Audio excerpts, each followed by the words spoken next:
Hi, good morning everyone. I'm just walking up to Gilfach Nature Reserve, where, well, it's called the farm that time forgot. So let's see what it has in store for us. I left my car up at the top because it's quite narrow and there seem to be lots of cars coming up and down here. So I thought it's a nice walk anyway. Such a beautiful day. Quite wild and woolly up here. Just look at that oak tree down there, can you see? Oh my goodness. It must be ancient, it's beautiful.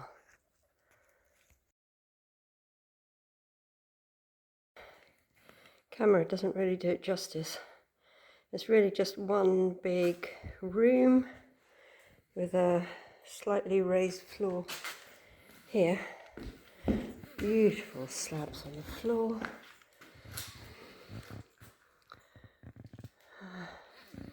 Yeah, it would have just been one room, I guess. Oh, drinking water.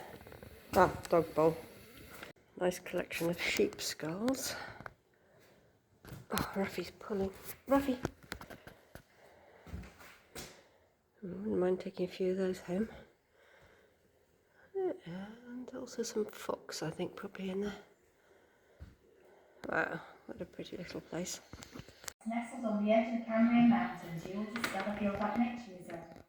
Built by Lancashire Wildlife Trust in 1988, it's an old farm with many opportunities to walk amongst nature and wildlife.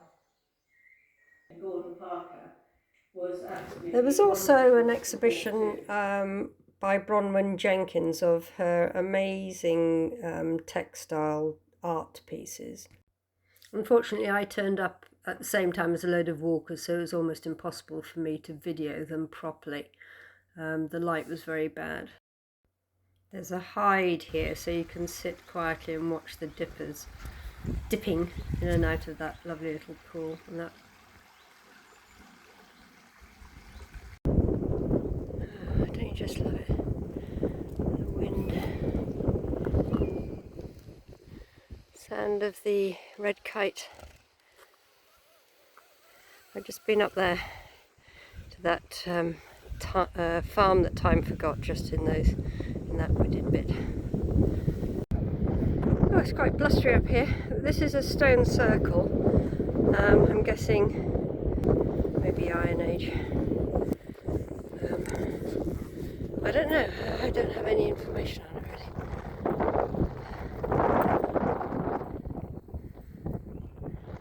Doesn't seem to be anything else around it. Beautiful view down the valley there. So I don't know. So if anybody has any information on the stone circle at Gilfach, please leave a comment. Thank you.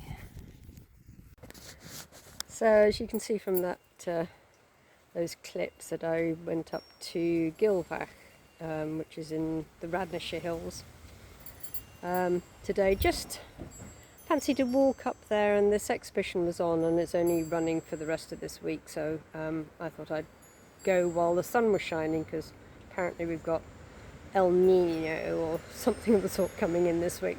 Anyway, it's such a wild spot up there, and I did a bit of a magical mystery tour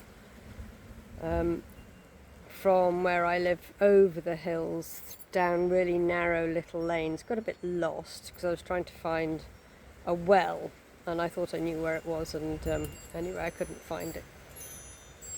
But the farm is called the farm that time forgot, and it really gives that feeling of timelessness, because it's up in the middle of nowhere. I mean, how they scratched a living up there, I just can't imagine. It must have been very harsh.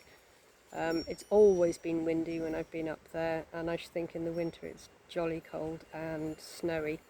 So, you know, how you scratched a living up there, I just barely get my head around, really. You know, how did they grow vegetables and things? Well, maybe they just took advantage of the few nice summer months that we have and bottled and stored them, like my lovely neighbour next door, who was brought up on a farm, so she's constantly making chutneys and jams and pickling vegetables and what have you. So I guess that's what they did. But oh, what a really lovely place. And I'm sorry that I couldn't get a better video of the embroideries. They are machine embroideries, but that doesn't take away any of the skill. I don't think they were minuscule little scenes of the hillside and just absolutely exquisite. Really, really lovely. So yeah, I just thought I would share that with you.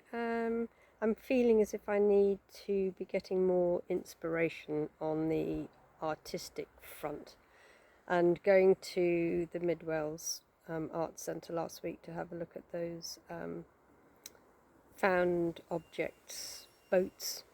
I just felt I've really got to get out there, go and have a look at more people's artworks. Not for any other reason except they do inspire, you know, and I might just take, you know, some tiny little piece of something that inspires me. Like, for example, you know, the found objects. I used to make